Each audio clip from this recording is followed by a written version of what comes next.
प्रभु राम देव भगवान अल्लाह खुदा ईश आदि नाम एक ही शक्ति के हैं। वो कैसा है, कहां है, कैसे मिलता है, किसने देखा है? ये प्रश्नवाचक चिन्ह पूर्ण रूप से हटाने के लिए अवश्य सुनिए जगत गुरु तत्वदर्शी संत रामपाल जी महाराज के अमृत वचन, सर्व पवित्र धर्मों के पवित्र शास्त्रों के आधार पर। एक और प्रमाण दिखाते हैं इसी पवित्र बाइबल में, ये देखिएगा। ये प्रश्न नंबर 11 पर भी यही समर्थन है। ये उत्पत्ति ग्रंथ है,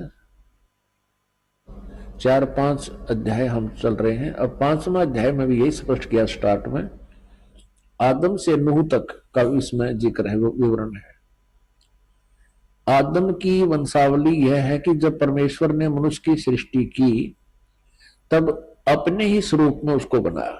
अब डबल दूसरी बार फिर यहां पर प्रमाणित कर दिया कि परमेश्वर ने मनुष्य की सृष्टि की तब अपने ही स्वरूप के में उसको बनाया।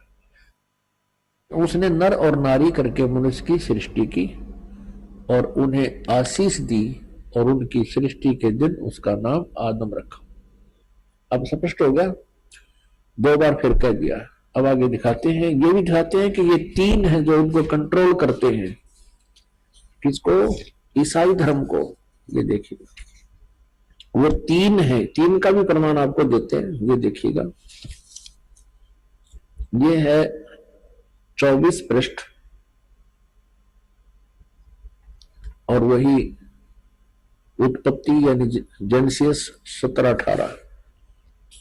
3 अतिथि। अब्राहम ममरे के बांज वृक्षों के बीच कड़ी धूप के समय तंबू के द्वार पर बैठा हुआ था अब्राहम। तब यूहा ने उसे दर्शन दिया। उसने आंखें उठाकर दृष्टि की तो क्या देखा कि 3 पुरुष उसके सामने खड़े। ये तीनों ब्रह्मा विष्णु महेश। जब उसने उन्हें देखा तब उनसे भेंट करने के लिए तंबू के द्वार से दौड़ा और भूमि पर गिरकर दंडवत किया की और कहने लगा, हे प्रभु, यदि मुझ पर तेरी अनुग्रह दृष्टि है तो मैं विनती करता हूं, अपने दास के पास से चले न जाना।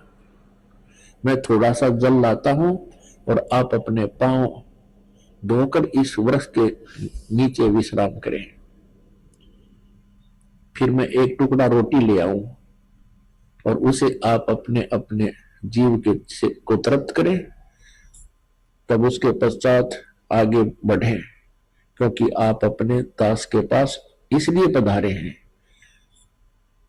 उन्होंने कहा, जैसा तू कहता है वैसा कर। अब देखो पुण्यात्मा, इस पवित्र बाइबल ने यह सिद्ध कर दिया कि परमात्मा मनुष्य सदृश्य है, वो साकार है, मनुष्य जैसा है, क्योंकि उसने मनुष्यों की सृष्टि अपने स्वरूप के अनुसार की है। दूसरा कंसेप्ट ये क्लियर कर दिया कि 7वें दिन तख्त पर जा बैठा, उसने विश्राम किया। उसके बाद इस काल के हाथ में बागडोर आ गई, ब्रह्म के हाथ में, और इसमें अपने तीनों पुत्रों को ये बागडोर संभाल रखी है, श्री ब्रह्मा, श्री विष्णु, श्री शिव जी को। आपने ये भी देख लिया कि भगवान किसी दृष्टिकोण से भी निराकार नहीं है, वो साकार है। पूर्ण परमात्मा भी साकार है जिसने सारे ब्रह्मांडों की रचना की, और आगे ये देवता भी साकार है जो वाटिका में घूम रहा है, उनसे बातें कर रहा है, उन आदम और हवा के कपड़े सिलवा रहा है। और फिर अब्राहम नाम के एक महापुरुष हुए हैं इस ईसाई धर्म में। ईसा जी से पूर्व की बातें हैं, आदम जी के बाद की बातें। तो उसने देखा कि 3 भगवान खड़े सामने, उनको दंडवत प्रणाम किया। तो परमात्मा निराकार कहां से रहा? ये कहां से लाई ये सिद्धांत? ये था लोकवेद। लोकवेद वो होता है जो दंत कथा होती है, जो सदग्रंथों के विपरीत होता है, उसको लोकवेद कहते हैं। अब आप जी को दिखाते हैं पवित्र कुरान शरीफ में। आप किसी भी मुसलमान धर्म के श्रद्धालु से पूछिएगा कि अल्लाह कैसा है, वो कहते अल्लाह तो बेचून है। बेचून में निराकार है। अब कबीर साहब कहते हैं, खोजत खोजत था किया अंत कहा बेचून, कि जिस तरीके से ये परमात्मा को खोज रहे हैं वैसे वो मिल नहीं सकता, और खोजते खोजते थक गए तो अंत में कह दिया वो निराकार है, दिखाई देता नहीं। और उसी लोकवेद को सभी समाजों में प्रवेश कर दिया।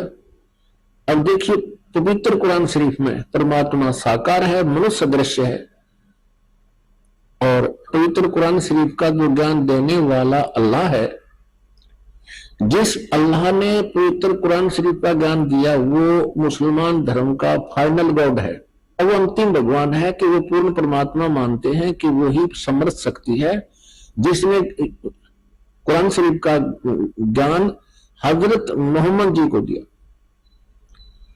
अब दिखाएंगे कि वो ही कुरान शरीफ के ज्ञान देने वाला अल्लाह कहता है कि और एक सुप्रीम गॉड है और उसका ज्ञान मैं भी नहीं रखता, यानी कुरान शरीफ के ज्ञान देने वाला अल्लाह भी उस पूर्ण परमात्मा के ज्ञान से अपरिचित है। उसके लिए ऑप्शन छोड़ दिया है कि किसी बाखबर से पूछो। इसी प्रकार पवित्र श्रीमद् भगवत गीता अध्याय नंबर 4 के श्लोक नंबर 34 में कहा है, गीता ज्ञान देने वाला अल्लाह भी वही है और कुरान शरीफ का ज्ञान देने वाला अल्लाह भी वही है। अब श्रीमद् भगवत गीता जी अध्याय नंबर 4 के श्लोक 34 में कहा है, अर्जुन उस तत्व ज्ञान को जो परमेश्वर ने स्वयं आकर अपने मुखारविंद से बोला है, चौथे अध्याय के 32वें श्लोक में जिसके विषय में कहा है, उस सच्चिदानंद घन की वाणी को, यानी उस तत्व ज्ञान को तो तत्वदर्शी संतों के पास जाकर समझ, उनको दंडवत प्रणाम करने से, सरलता पूर्वक प्रसन्न करने से वह तत्वदर्शी संत तुझे उस परमात्म तत्व का ज्ञान बताएंगे। इससे सिद्ध है कि पवित्र गीता जी का ज्ञान देने वाला वो भगवान भी अपरिचित है उस कंप्लीट स्पिरिचुअल नॉलेज से और उस परम अक्षर ब्रह्म से, पूर्ण परमात्मा से। अब देखिएगा पवित्र कुरान शरीफ, देखिएगा पवित्र कुरान शरीफ, इसके विषय में लिखा है कि यह वह इलामी किताब है जिसमें कोई संदेह की गुंजाइश नहीं।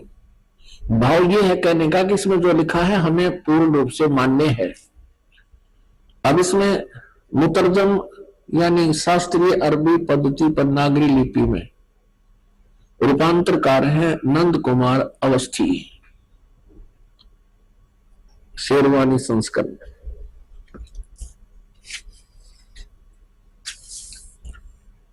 ये भी वही प्रकरण है।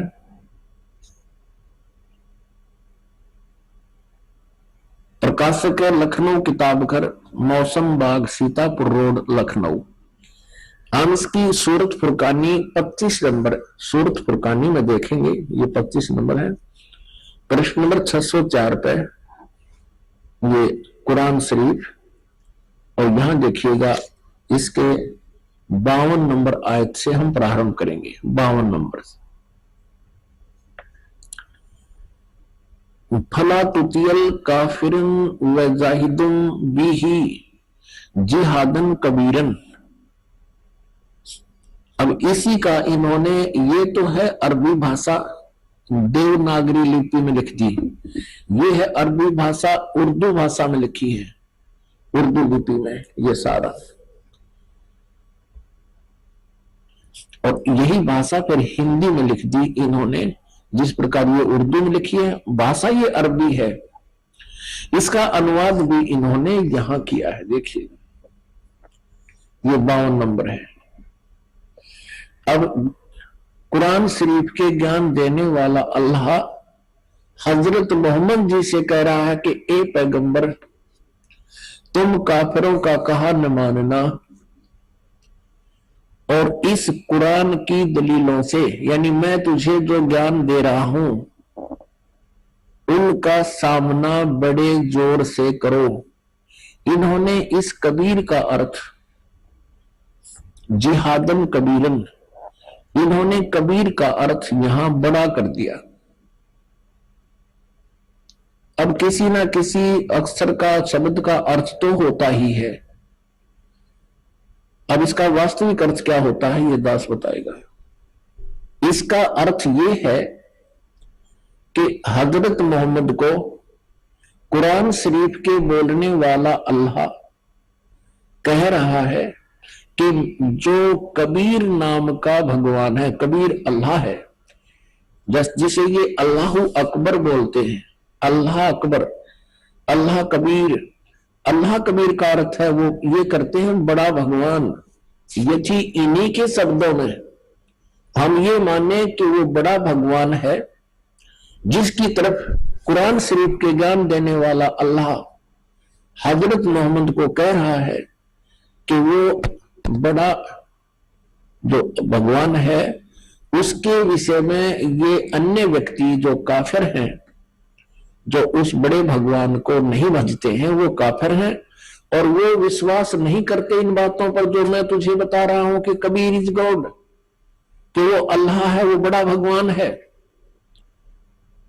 तो तू उनकी बातों में मत आना और मेरे द्वारा दिए गए इस कुरान शरीफ के ज्ञान पर विश्वास रखना और उनकी बात नहीं मानना। इसके लिए तू संघर्ष करना, कबीर के लिए संघर्ष करना।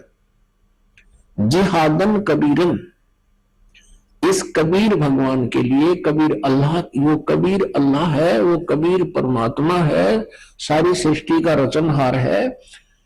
तो मेरी बातों पर विश्वास कर। और ये काफिर नहीं मानते उस कबीर को, उस भगवान को, उस समर्थ शक्ति को, तो उनकी बातों में मत आना और मेरे द्वारा दिए गए कुरान शरीफ के इन दलीलों पर विश्वास करना और इनके साथ संघर्ष करना। लड़ना नहीं, जिहाद का अर्थ को लठपटाना नहीं, संघर्ष करना। ये चाहे तुझे तंग करें या दुखी करें, लेकिन तू इनकी बातों को मत मानना। इतनी सी बात है। अब यहां पर जो कबीर शब्द है, इसमें कबीरन शब्द है, तो दूसरी कुरान मजीद है, पवित्र मजीद है, वो दिखाते हैं।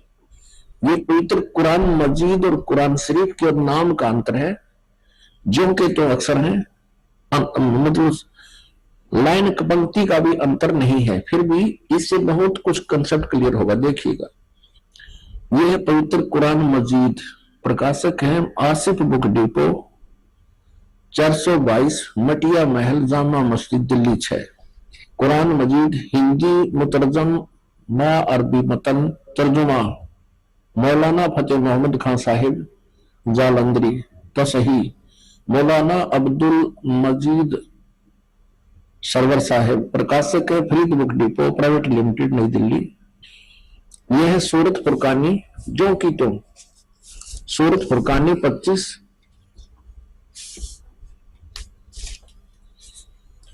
और ये कुरान मजीद पृष्ठ 576 पर, यहां देखिएगा, ये वही जो का तो, इसमें कोई अंतर नहीं है।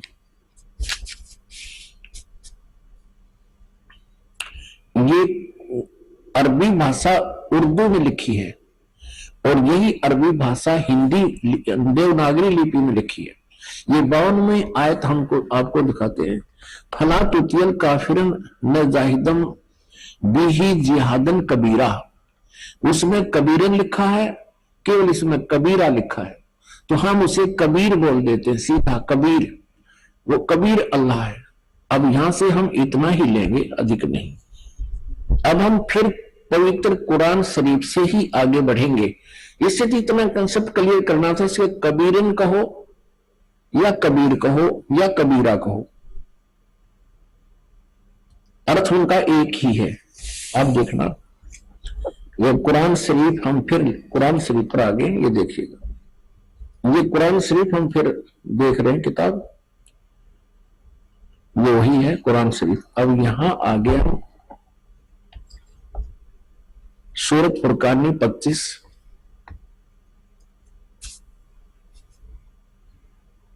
पृष्ठ नंबर 604 पे, और ये वही है नीचे 52वीं आयत।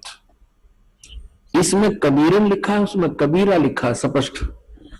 फला तुतियल काफिरन व जाहिदुन बिही जिहादन कबीरन, ये 52 नंबर आयत है। इसका अनुवाद बहुत अच्छा किया इन्होंने, एक पैगंबर तू काफिरों का कहा न मानना, और इस कुरान की दलीलों से, यानी मैं जो तुझे ज्ञान दे रहा हूं, उनका सामना बड़े जोर से करो। अब इसका अर्थ यह है कि वो कबीर नामक परमात्मा है और ये काफिर नहीं मानते इस कबीर इज गॉड, और तो भी उनकी बात मत मानना, संघर्ष करना इसके लिए।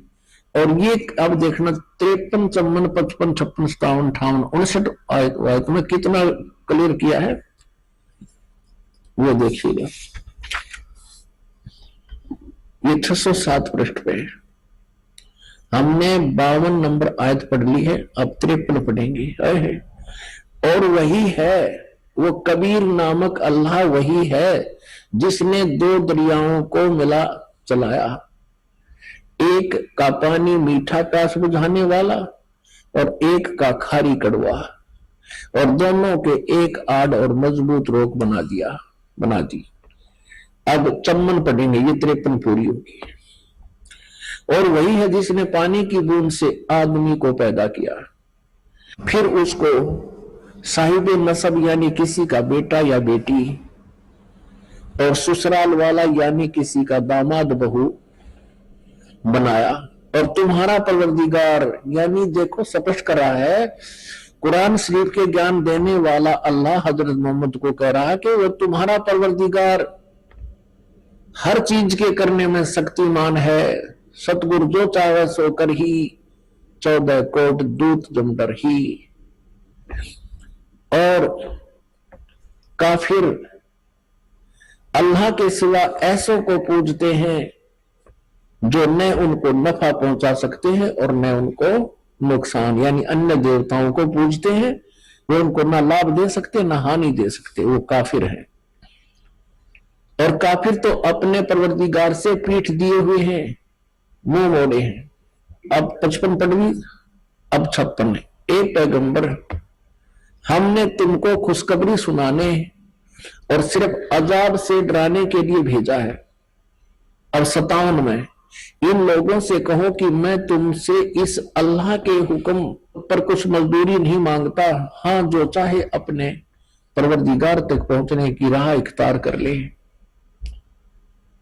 अब 58 नंबर आयत में, ए पैगंबर, उस जिंदा चैतन्य पर, चैतन्य अर्थ कर दिया, उस जिंदा पर भरोसा रखो, क्योंकि कबीर परमेश्वर जी हजरत मोहम्मद जी को जिंदा महात्मा के रूप में मिले थे। उस जिंदा पर भरोसा रखो जो कभी मरने वाला नहीं है, वो अविनाशी है, और तारीफ के साथ उसकी पाकी यानी पवित्रता बयान करते रहो, उसकी महिमा का गुणगान करते रहो, और अपने बंदों के गुनाहों से वह काफी खबरदार है। अब देखो, इन्होंने ये 58 नंबर आयत है, यहां देखिएगा, इन्होंने ये खबीरा लिख दिया, खबीरा। इसको कबीरा कहो, खबीरा कहो, अकबर कहो, एक ही अर्थ बनता है। इसमें लिखा है कि वो कबीर नामक परमात्मा इबादत ही कबीरा है। इबादत माने पूजा, इबादत ही माने पूजा के योग्य, वो कबीरा है, वो कबीर नामक परमात्मा। इसको खबीर कहो, कबीर कहो। इबादत ही माने इबादत माने पूजा, इबादत ही माने पूजा के योग्य, वो कबीर परमात्मा है। ये 58 नंबर आयत है। आगे देखो, इसका इन्होंने अर्थ जो किया वो पढ़ेंगे कि ए पैगंबर, उस जिंदा पर भरोसा रखो जो जिंदा महात्मा के रूप में तुम्हें मिला था, रखो, जो कभी मरने वाला नहीं है, वो वास्तव में अविनाशी है, और तारीफ के साथ उसकी पाकी बयान करते रहो, और अपने बंदों के गुनाहों से, यानी अपने भक्तों के पाप का वो नाश कर देता है। यहां इन्होंने इस कबीर का अर्थ काफी कर दिया, काफी, बड़ा कहो, बहुत कहो, घना कहो, बड़ा कहो, खबरदार है यानी जानता है, वो नाश कर देता है। और इस 59 में, 59 में तो कमाल कर दिया। और ये कबीर नामक अल्लाह वही है जिसने आसमानों और जमीन और जो कुछ उनके बीच में है, सबको 6 दिन में पैदा किया, फिर तख्त पर जा विराजा। वही पवित्र बाइबल कह रहा है कि 6 दिन में सृष्टि रची, 7वें दिन विश्राम किया। और यही पवित्र कुरान शरीफ कह रही है कि जिसने आसमान और जमीन के और जो कुछ उनके बीच में था है, सबको 6 दिन में वो पैदा किया और फिर तख्त पर जा विराजा। वो अल्लाह बड़ा, ये लिखना है, वो अल्लाह कबीर। 59 में देखिएगा, यहां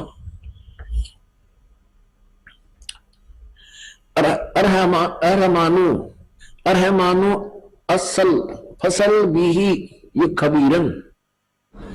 अब इस खबीरन का अर्थ भी उन्होंने बड़ा कर दिया। वो अल्लाह बड़ा, वो अल्लाह कबीर, यहां लिखना चाहिए वो अल्लाह कबीर है। ये देखिए,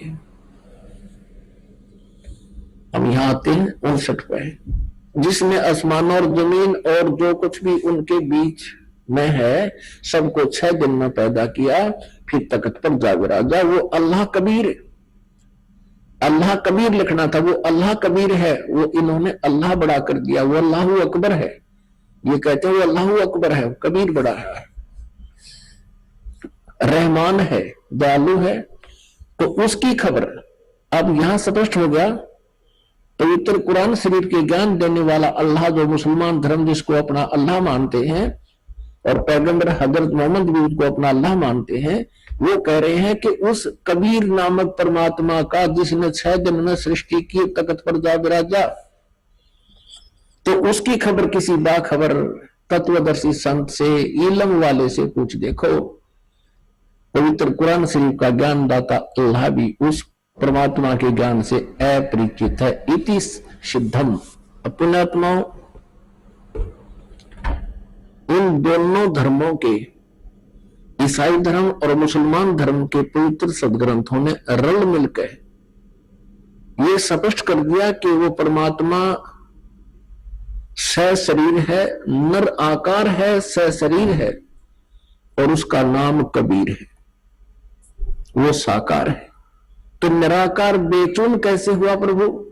ये लोक वेदता दंत कथा थी, शास्त्रों को ना समझकर मनमुखी ये ज्ञान हम प्रचलित कर चुके थे और इस पर आश्रित थे। अब हम आते हैं पवित्र हिंदू धर्म के सदग्रंथों पर।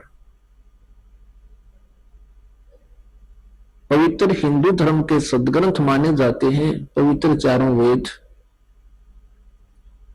और पवित्र श्रीमद् भगवत गीता, पवित्र 18 पुराण।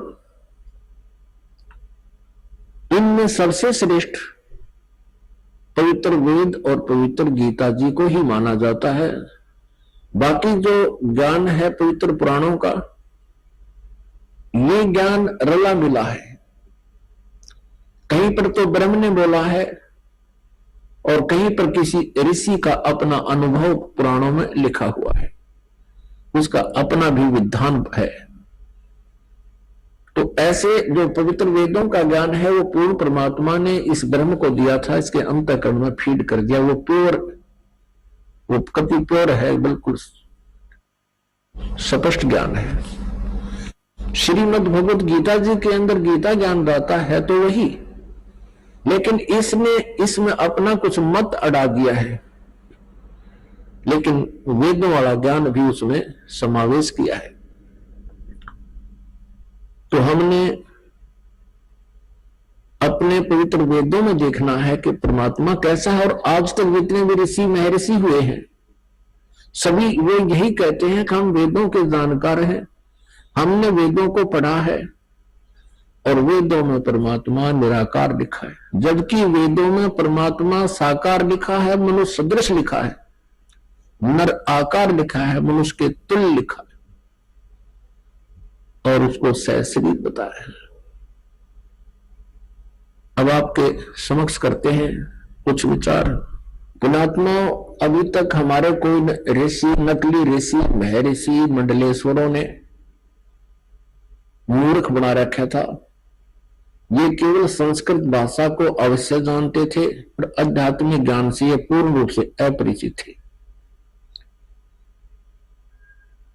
और कारण क्या रहा कि हम मूर्ख क्यों बने रहे? क्योंकि हम संस्कृत भाषा से अपरिचित रहे। हमारे पूर्वज वो अशिक्षित थे और शिक्षा के ग्रहण करने का अधिकार केवल एक ही वर्ग को था, एक वर्ण को था, ब्राह्मण वर्ण को।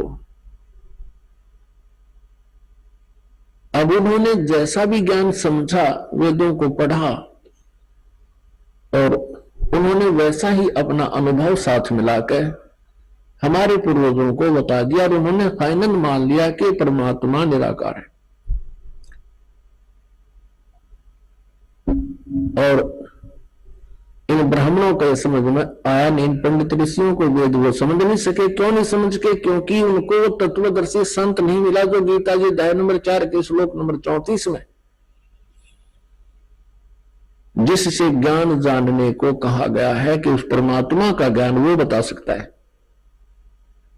ऐसे पवित्र यजुर्वेद अध्याय नंबर 40 के श्लोक नंबर 10 से लेकर 13 तक ये स्पष्ट किया है कि कोई तो परमात्मा को संभवत बोलता है, यानी जन्म लेने वाला कहता है, उत्पन्न होने वाला मानता है, साकार कृष्ण और राम जैसे रूप में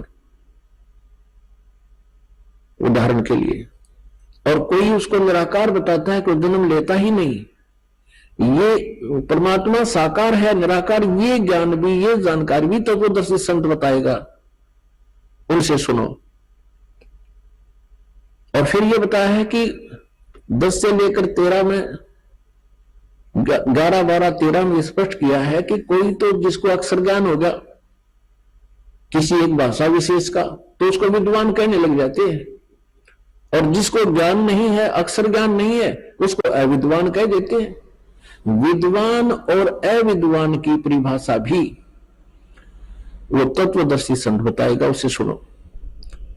आज ये दास है वो तत्वदर्शी संत जो परमात्मा की दया से इस ज्ञान से परिचित हुआ, और ये दास बताएगा कि विद्वान किसे कहते हैं। विद्वान कबीर परमेश्वर थे। विद्वान परमेश्वर, परम पूज्य परमेश्वर कबीर जी थे, जिनको धानक और जुलाहा कह करके, एक कवि कह करके उसकी हिस्ट्री शीट को बंद कर रखा था और उसको रिजेक्ट करके डाल दिया था कि वो तो एक अशिक्षित था। नहीं, वो सब वेदों के ज्ञाता थे, सब सदग्रंथों के ज्ञाता थे, सब ब्रह्मांडों के रचयिता थे। वो तत्वदर्शी संत थे, वो महाविद्वान थे। एक अक्षर ज्ञान के जानने से, भाषा विशेष के जानने से व्यक्ति विद्वान नहीं हो सकता। कोई संस्कृत भाषा में विद्वान है तो इंग्लिश नहीं आती तो इंग्लिश में अविद्वान हो गया वो। तो ये विद्वान और अविद्वान की परिभाषा केवल एक अक्षर ज्ञान और न होने से, एक अक्षर ज्ञान होने से या न होने से नहीं स्पष्ट होती।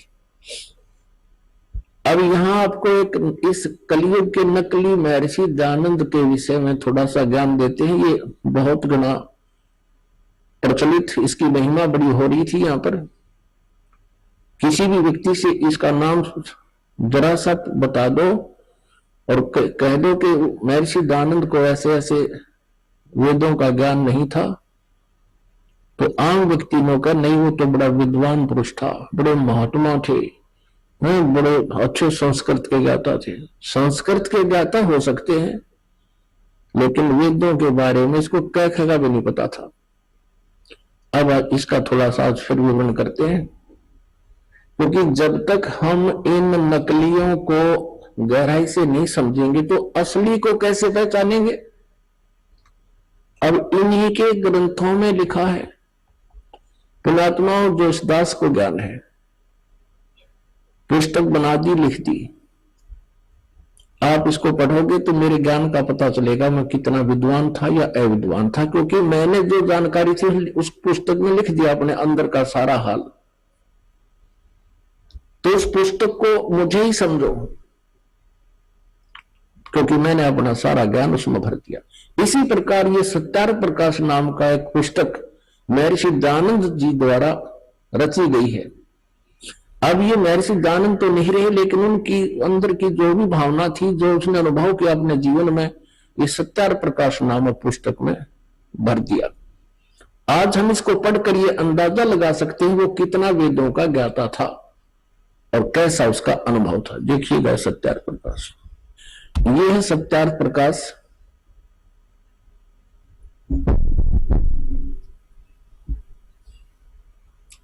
और ये है महर्षि दयानंद।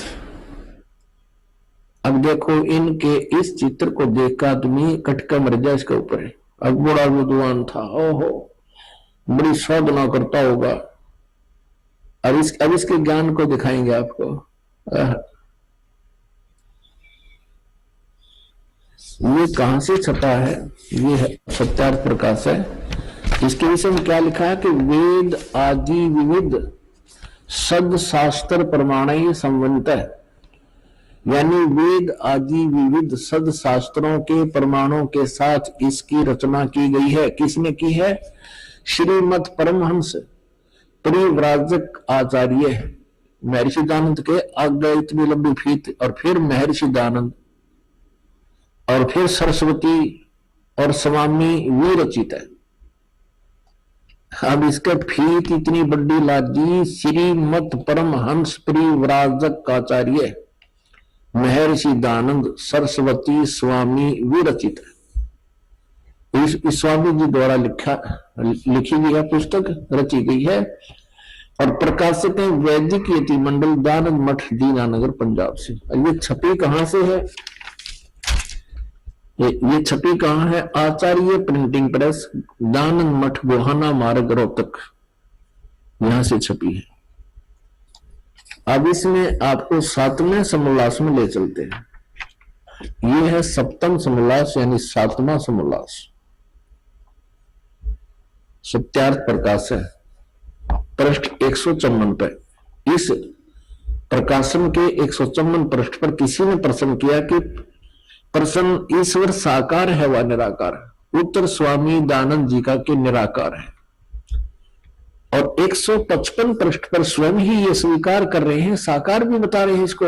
और किसी ने प्रश्न किया स्वामी दयानंद जी से, परमेश्वर की स्तुति प्रार्थना और उपासना करनी चाहिए व नहीं?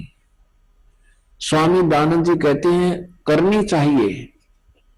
तो प्रश्नकर्ता कहता क्या स्तुति आदि करने से ईश्वर अपना नियम छोड़ स्तुति प्रार्थना करने वाले का पाप छुड़वा देगा? यानी कोई साधना भक्ति करेगा भगवान कि क्या उसका पाप नाश कर देगा?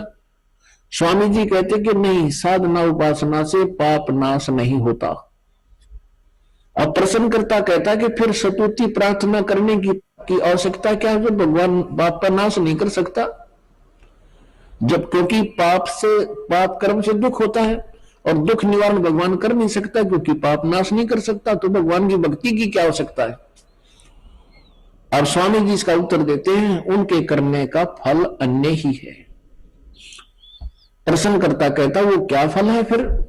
स्वामी दयानंद जी का उत्तर देखियो, स्तुति से ईश्वर में प्रीति, उसके गुण कर्म स्वभाव से अपने गुण कर्म स्वभाव का सुधरना, प्रार्थना से निरअभिमानता, उत्साह और सहाय का मिलना, उपासना से परब्रह्म से मेल और उसका साक्षात्कार होना।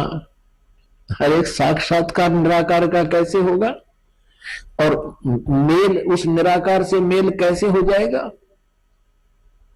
या स्वयं कह रहे उसका साक्षात्कार हो जाता है उपासना से, और पाप कटते नहीं। अपुणात्माओं ये ऐसे महर्षि थे, इनको ये नहीं मालूम तुम 154 पृष्ठ पर निराकार बता रहा है, 155 पृष्ठ पर कह रहा है परमात्मा परब्रह्म से मेल हो जा और उसका साक्षात्कार हो सकता है। फिर साक्षात्कार निराकार का कैसे होगा? तत्व ज्ञानहीन प्राणी ऐसी उवाबाई ही बकते हैं जिनका कोई आधार ना हो। अपनात्माओं जैसे एक इसमें ये प्रश्न ये भी आया है कि परमात्मा पाप नाश नहीं करता, साधना भक्ति करने वाले के पाप नाश नहीं करता, पाप अक्षमा नहीं करता। और फिर प्रश्नकर्ता ने पूछा कि फिर भक्ति किस लिए करें? स्वामी जी कहते हैं उससे और लाभ हो जाता है। वो क्या लाभ होता है कि पाप का नाश होता नहीं भक्ति से, परमात्मा की साधना से पाप नाश नहीं होता, वो परमात्मा को प्राप्त कर लेता है, उसके दर्शन कर लेता है।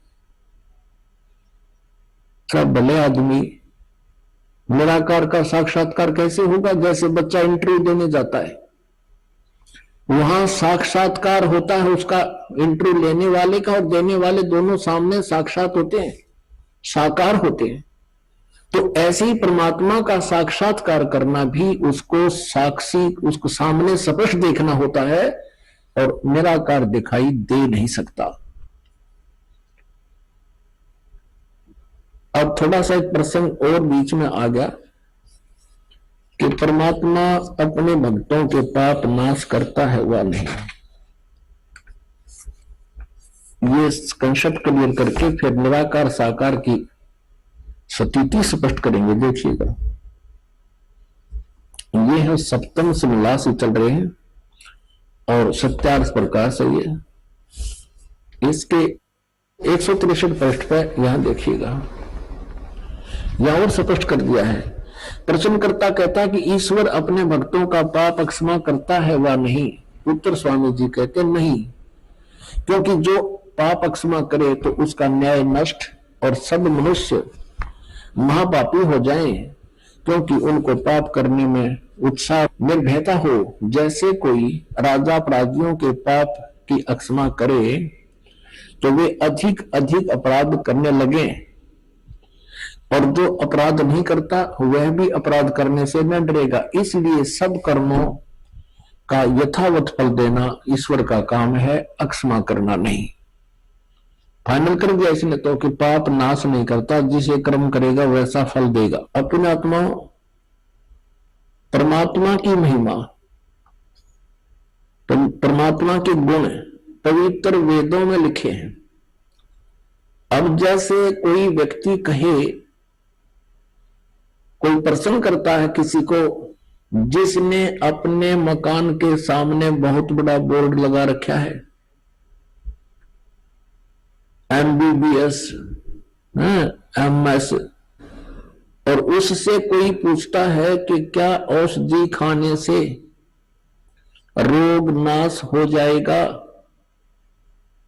और वो सामने वाला जो इतना लंबा बोर्ड लगाए बैठा है, दुकान खोल रहा है डॉक्टर की, और वो ये कहे कि नहीं औषधि खाने से रोग नाश नहीं होता।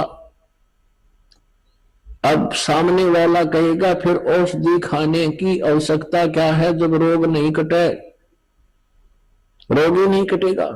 तो वो सामने वाला वो नकली डॉक्टर वैद्य जवाब क्या देवे कि औषधि खाने से रोग तो नाश नहीं होगा लेकिन पहलवान बन जाएगा।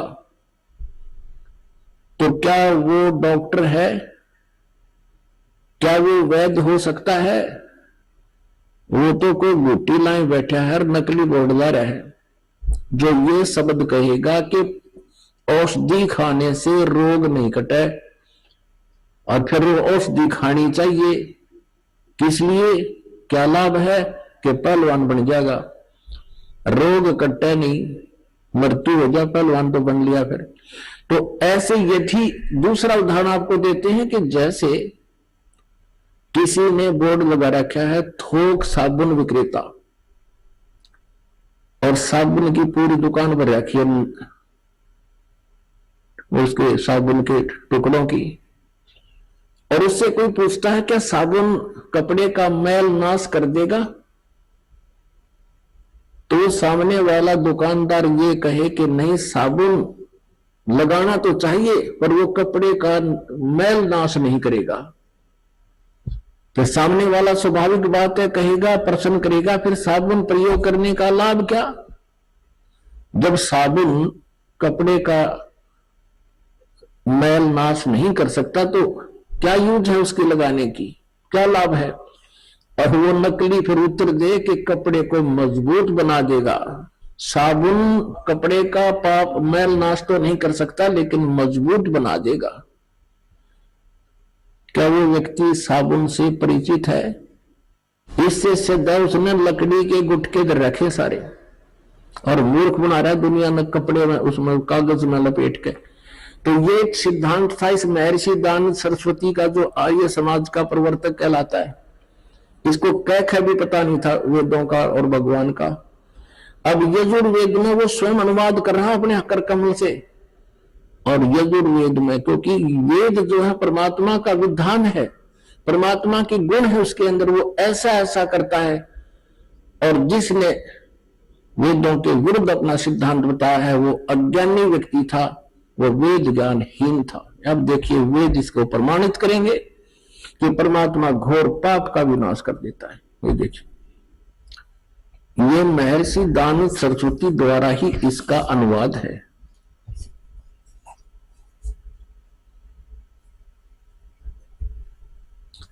प्रकाशक है सर्वदेशिक आर्य प्रतिनिधि सभा 2/5 महर्षि दानव भवन रामलीला मैदान नई दिल्ली से। यजुर्वेद आर्य भाषा भाष्य संपूर्ण 40 अध्याय महर्षि दानव सरस्वती कृत यानी दानंद जी के द्वारा इनका अनुवाद है। मुद्र के Prince offset printers 1510 Pataudi house Daryaganj नई दिल्ली से। अब देखिएगा यजुर्वेद के 8वें अध्याय का 13वां मंत्र स्पष्ट करेगा। ये 8वां अध्याय और 241 पृष्ठ पे 8वें अध्याय का 13वां श्लोक। इसमें क्या लिखा है कि देव कर्तस्य एनस्य अवजनमसि, मनुष्य कर्तस्य एनस्य अवजनमसि, पितृ कर्तस्य एनस्य अवजनमसि, आत्म कर्तस्य एनस्य अवजनमसि। एनस्य अनस्य घोर एनस्य अनस्य माने अपराध के अपराध यानी घोर पाप के भी अवजनम। अब आपको इसका यहां दिखाते हैं 242 पृष्ठ पर इन्हीं का अनुवाद किया हुआ। ये 242 पृष्ठ पे। हे सबके उपकार करने वाले मित्र आप। अब यहां इसने मित्र शब्द प्रयोग कर दिया, यहां परमेश्वर ना लिखा, क्योंकि इसको पता था वेदों को पढ़ने वाला मुझ पर पूरा विश्वास करेगा। और मैंने यहां लिख दिया मित्र, तो वो ये समझेगा कि मित्र के बारे में लिखा है, भगवान के बारे में नहीं, इसलिए इसको पढ़ पढ़ा कर आगे चल पड़ेगा। आप दान देने वाले के अपराध के अवजनम, एनस्य माने अपराध के, अवजनम माने विनाश करने वाले, असी माने हो। मनुष्य कर्तस्य साधारण मनुष्यों के किए हुए, एनस्य माने अपराध के, अवजनम माने विनाश करने वाले हो। पितर कर्तस्य पिता के किए हुए, एनस्य माने अपराध, ये अपराध ही लिखना चाहिए था, विरोधासन लिखा है। अच्छी प्रकार हरने वाले हो, नाश करने वाले हो। अपने किए हुए एनस्य माने पाप के, एनस्य कहो, एनस्य का अर्थ पाप कहो, एनस्य माने अपराध कहो, एनस्य माने अपराध या पाप एक ही अर्थ होता है। एनस्य माने पाप के दूर करने वाले, अवजनम माने नाश करने वाले, अवजनम विनाश करने वाले हो, अवजनम माने विनाश करने वाले हो। एनस्य अनस्य अधर्म के अधर्म यानी घोर पाप के भी, अवजनम माने नाश करने वाले हो। अब जानता हुआ मैं जो कुछ भी अधर्म आचरण किया करता हूं या करूं, अनजान में जो कुछ भी किया करता हूं या करूं, उस सब एनस्य माने अपराध के, पाप के, दुष्ट आचरण के नहीं, पाप के आप अवजनम माने नाश करने वाले हो। अब यहां मित्र शब्द लिख दिया इसने, यहां परमात्मा ना लिखा जीव को मूर्ख बनाने के लिए। अब देखो इन्हीं के शब्दों में। अब इसी महर्षि दानव जी ने सत्यार्थ प्रकाश के प्रथम समलास में भगवान के नामों की महिमा की व्याख्या की है, विवरण दिया है। उसी में आपको दिखाते हैं मित्र माने परमात्मा होता है। ये देखिए इन्हीं के शब्दों में, यह प्रथम समलास है और पृष्ठ नंबर 18 पर, सत्यार्थ प्रकाश पृष्ठ नंबर 18 पर। यहां देखिए इन्हीं के विचारों में महर्षि दानव जी लिख रहे, जो सबसे स्नेह करे, सबको प्रीति करने योग्य है, वह परमेश्वर सबका सच्चा मित्र है। इससे परमेश्वर का नाम मित्र है। तो जहां इसने मित्र शब्द लिखा है वहां हम लिखेंगे हे परमेश्वर आप, बस सीधी सी बात। अब मित्र मान इसने यहां लिख दिया है सबके उपकार करने वाले मित्र आप, यजुर्वेद के 8वें अध्याय के 13वें मंत्र में। अनुवाद में गड़बड़ करने की चेष्टा की कि पढ़ने वाला नो सोचेगा कि ये तो मित्र के बारे में लिखा है, भगवान के बारे में नहीं। ऐसा ही हमारे साथ जैसे हमारा और इस आर्य समाज के आचार्यों का सन 2004 से वाद विवाद चल रहा था। समाचार पत्रों में विज्ञापन के माध्यम से हम लिखते थे, वो भी उत्तर देते थे। जहां इस दास ने ये लिखा था कि महर्षि दयानंद को वेदों का बिल्कुल ज्ञान नहीं था, ये कहता है कि पाप नाश नहीं कर सकते। इस 7वें समोल्लास में लिखा है भगवान की साधना से पाप नाश नहीं हो सकते। जबकि यजुर्वेद अध्याय नंबर 8 के श्लोक नंबर 13 में स्पष्ट लिखा है कि भगवान घोर पाप का भी नाश कर देता है। तो उन्होंने उत्तर दिया था कि रामपाल झूठ बोल रहा है। यजुर्वेद अध्याय नंबर 8 के श्लोक नंबर 13 के अनुवाद में महर्षि दयानंद ने मित्र के बारे में लिखा है, परमेश्वर के बारे में नहीं। यानी जनता को मूर्ख बनाना उनका उद्देश्य था, लेकिन वो भूल गए कि अब आज से 150 वर्ष पहले वाला भारत नहीं है। आइए अब हम उन श्रद्धालुओं के अनुभव जानते हैं जो जगत गुरु तत्वदर्शी संत रामपाल जी महाराज जी से दीक्षा प्राप्त कर चुके हैं तथा उनके द्वारा बताए गए भक्ति मार्ग पर चल रहे हैं। सर नमस्कार। नमस्कार सर। सर क्या नाम है आपका? बबलेश गुप्ता सर। बबलेश जी कहाँ से आए आप? सर सीधी जिले के बाहरी तहसील से आए हैं सर। सर कौन सी डिस्ट्रिक्ट है, कौन सा स्टेट है? सीधी है और तहसील बाहरी है, स्टेट मध्य प्रदेश। संत रामपाल जी महाराज से नाम दीक्षा कब लिया आपने? सर संत रामपाल जी महाराज से नाम दीक्षा सर सन 2013 में लिया।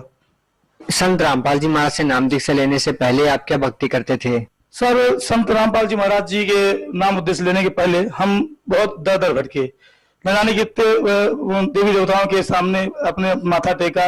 उसके पहले 8 साल से राधा स्वामी जय गुरुदेव जी के भी भक्त रहे। जय गुरुदेव जी भक्त रहने के बावजूद हमें कोई मतलब तसल्ली नहीं मिली। हमें उस चीज की खोज में हमारा दिमाग लगा रहा कि हम लोग इतना भक्ति करते हैं लेकिन परेशान क्यों रहते हैं।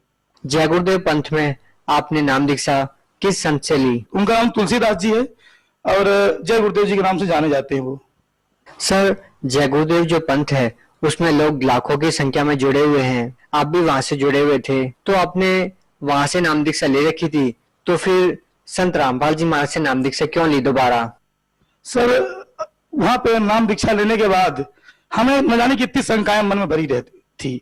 वहां पे बड़े आदमियों का नया तरीके से तालमेल होता था, जो गरीब था उनकी दूसरे दृष्टि देखा जाता था। जो विशेष सेवा थी, विशेष सेवा की लाइन वहां अलग लगाई जाती थी।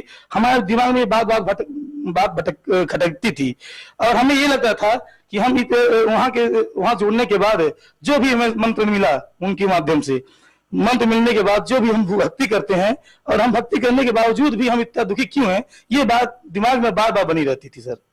सर जैसा कि आपने बताया कि जो लोग ज्यादा पैसा देते थे उनकी अलग से लाइन बनती थी, व्यवस्था के आधार से तो सभी संत ऐसा ही करते हैं, क्या संत रामपाल जी महाराज ऐसा नहीं करते?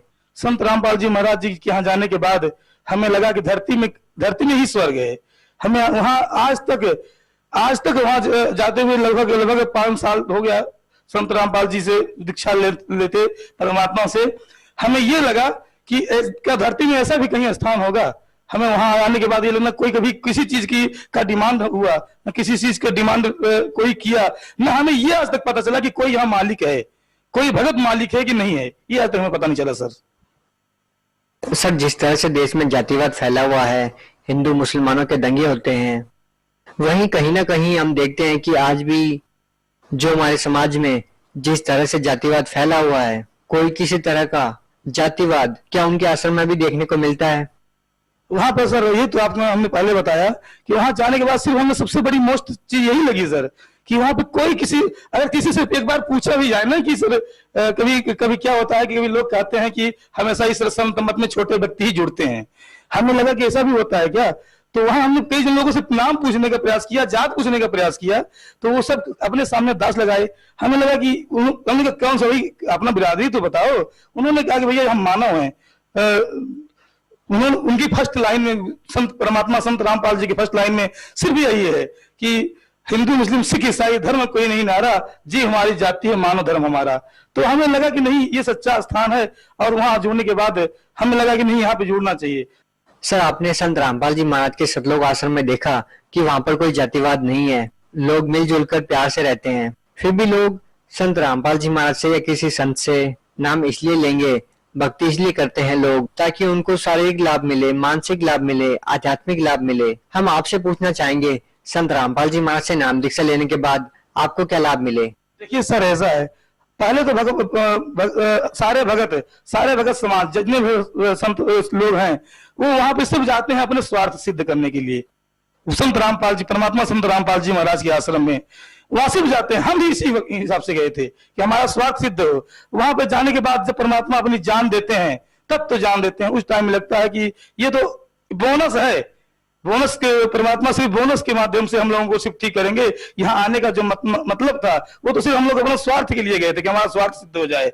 लेकिन वहां जाने के बाद ये लगा, वहां का जब तत्व जान मिला तो ये लगा कि नहीं, परमात्मा से संत रामपाल जी महाराज इस धरती के पालनहार है, तारणहार है, उनसे इस धरती में कोई संत नहीं है। सर, आपने कहा कि आपने संत रामपाल जी महाराज से नाम दीक्षा स्वार्थवश ली, आपका कोई स्वार्थ था। हम आपसे जानना चाहेंगे कि आपका क्या स्वार्थ था, किस स्वार्थ के लिए आपने संत रामपाल जी महाराज से नाम दीक्षा ली?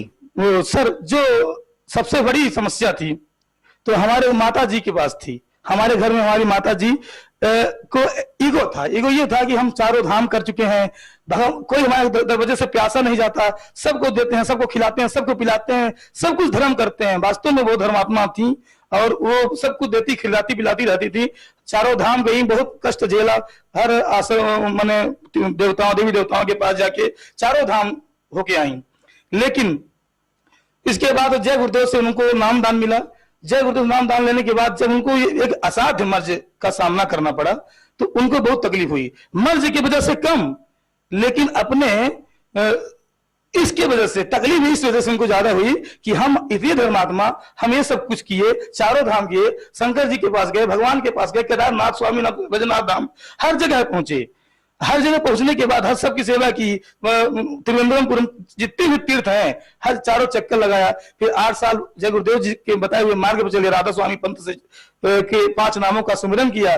फिर हमें ऐसा मर्ज क्यों हुआ? तकलीफ इनके इसलिए ज्यादा थी। तकलीफ से तो तकलीफ थी, लेकिन इससे तकलीफ उससे ज्यादा थी कि हमें इतनी भक्ति करने के बाद हमें ये क्या हो गया। तो जब उनको प्रॉब्लम जो थी वो ब्लड के माध्यम से थोड़ा मवाद जाने लगा, वो बहुत तकलीफ हुई। 1 महीने वो चारपाई में पड़ी रही। उसी चारपाई के दौरान से उनका में परमात्मा का दर्शन हुआ संत रामपाल जी महाराज का। और उनसे वो इसी इंटरव्यू के माध्यम से उनको लगा कि देखिए, उनको बहुत बड़ी अंदर भक्ति आई कि हम वहां चलना चाहिए, बरवाला आश्रम चल के वहां अपना कष्ट सुनाएंगे, हो सकता है परमात्मा की मेहर हमारे ऊपर हो जाए। संत रामपाल जी महाराज के यहाँ जाके ये सारी बात बताया जाएगा। एक लोक लाज भी था अपने पास। लोक लाज सर ये था कि हम लोग जय गुरुदेव जुड़े हैं और गुरुद्रोही नहीं बनना है। गुरुद्रोही बन जाएंगे तो लोग क्या कहेंगे। लेकिन उस कष्ट के सामने सब चीज मद्दी पड़ रही थी और हमें माता जी को लेके वहां जाना पड़ा, संत रामपाल जी महाराज के बरवाला आश्रम के पास। इसके पहले हम कभी दिल्ली के आगे गए नहीं थे, हरियाणा का नाम सुना था सिर्फ, कभी गए नहीं थे। लेकिन सिर्फ किसी से बताए भी नहीं, क्योंकि लोग लाज था कि लोग क्या कहेंगे कि ये गुरु बदलते ही रहते हैं। तो हम अपने माता जी को लेके परमात्मा के बरवाला धाम संत रामपाल जी महाराज के शरण में पहुंचे। सर, वहां पहुंचने के बाद एक बहुत बड़ी हमसे गलती हुई। गलती ये हुई कि परमात्मा की हमने परीक्षा ले डाली।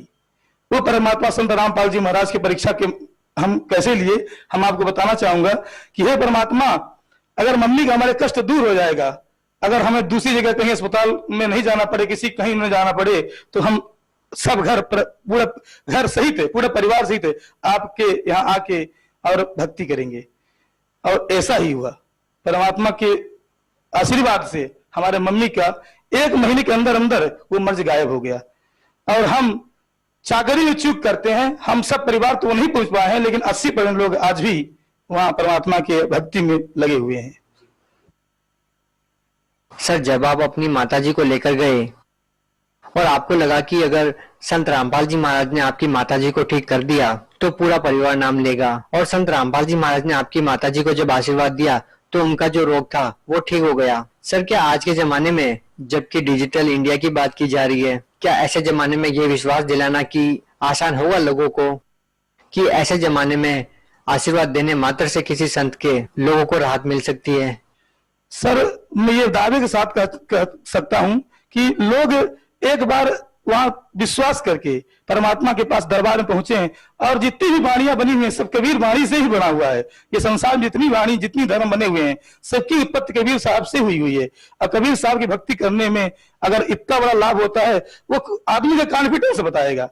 वो आदमी डिजिटल इंडिया के माध्यम से आदमी भले सबको बताए, आदमी आत्मा की आवाज बताती है कि हमें क्या लाभ हुआ है, और लोग बताते हैं, बताएंगे, लोगों के साथ होता है।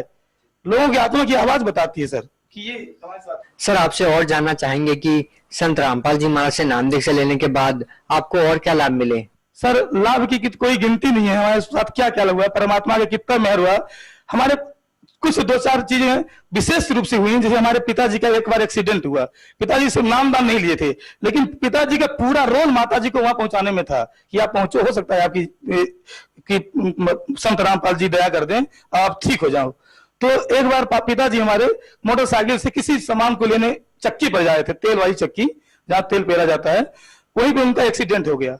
एक्सीडेंट होने के बाद जैसे वो गिरे, तो काफी हैवी बॉडी हमारे पिताजी की है, तो वो नीचे गिर गए, और नीचे गिरने के बाद उनकी ये 7वीं नस दब गई, और उनके मुंह से सिर्फ संत रामपाल जी महाराज और पूर्ण ब्रह्म कबीर साहब ये चलता रहा।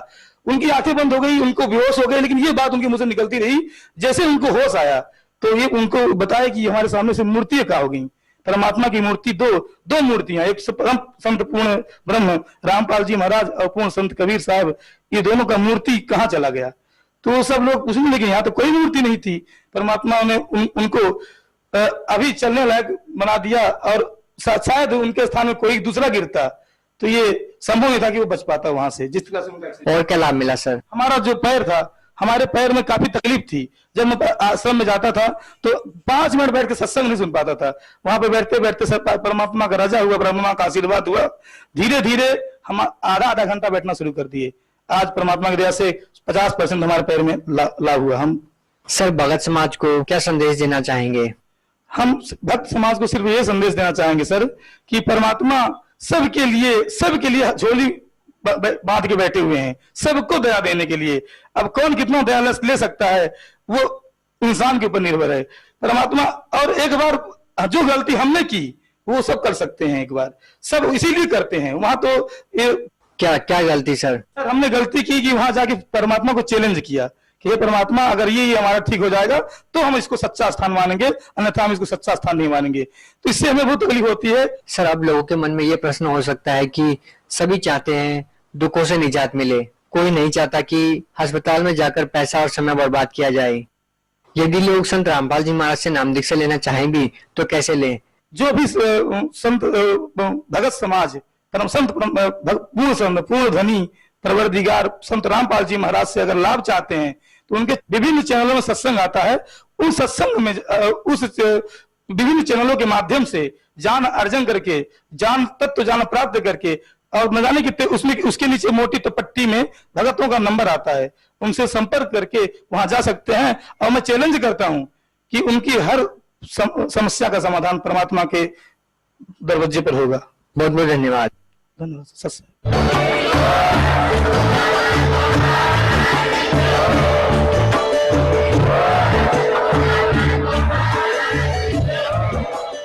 आप सुन रहे थे जगत गुरु तत्वदर्शी संत रामपाल जी महाराज जी के मंगल प्रवचन। अधिक जानकारी के लिए विजिट कीजिए हमारी वेबसाइट www.jagatgururampalji.org। संत रामपाल जी महाराज जी